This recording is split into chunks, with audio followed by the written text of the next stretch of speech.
नमस्कार दोस्तों, स्वागत है आपका प्रयागराज नए चैनल पर। आज की डिक्टेशन 5 सेकंड में शुरू होगी। ध्यानपूर्वक लिखिएगा। चैनल पर नए हैं तो जरूर सब्सक्राइब कर लें। Ready, start. भारत में पंचायती राज व्यवस्था ग्रामीण जीवन के पुनर्निर्माण में महत्वपूर्ण भूमिका निभा रही है। ग्राम पंचायत ग्रामीण क्षेत्रों में शासन, प्रबंध, शांति और सुरक्षा की एकमात्र संस्था रही है। महात्मा गांधी की मान्यता थी कि भारतीय ग्रामीण जीवन का पुनर्निर्माण ग्राम पंचायतों की पुनः स्थापना से ही संभव है। राधा कुमुद मुखर्जी ने ग्राम पंचायत को प्रजातंत्र के देवता तक की संज्ञा दी है। उन्होंने स्पष्ट शब्दों में कहा है कि ये समस्त जनता की सामान्य सभा के रूप में अपने सदस्यों के समान अधिकारों स्वतंत्रताओं के लिए निर्मित होती है, ताकि सब में समानता, स्वतंत्रता तथा बंधुत्व का विचार दृढ़ रहे।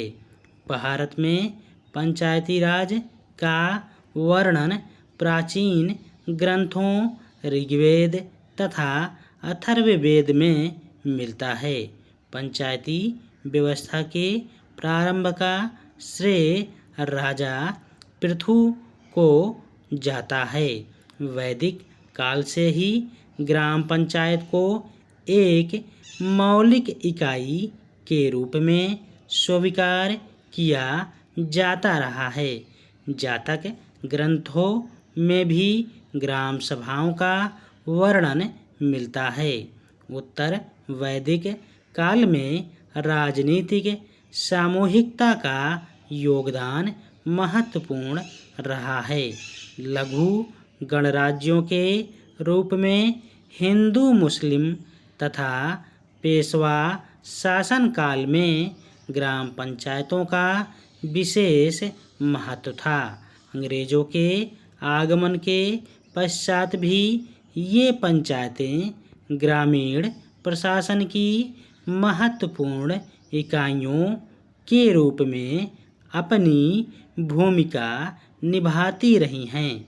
वास्तव में विभिन्न प्रकार के सामाजिक, धार्मिक एवं सांस्कृतिक परिवर्तनों के पश्चात भी ग्रामीण समुदायों का स्थायित्व बना रहा और पंचायतें अपने कार्यों को संचालित करती रहीं। भारतीय ग्रामीण पंचायतों की उपयोगिता को अंग्रेजों ने भी माना, परंतु उनकी नीतियों के कारण धीरे धीरे ग्रामीण पंचायतों का महत्व कम होता गया। अंग्रेजों ने मूलतः सामुदायिकता के स्थान पर व्यक्तिगत उत्तरदायित्वों को विशेष महत्व दिया। इस दृष्टि से यह कहा जा सकता है कि पंचायती राज का अंग्रेजों के शासनकाल में ह्रास होता गया एवं वह पतन की ओर अग्रसर होता गया।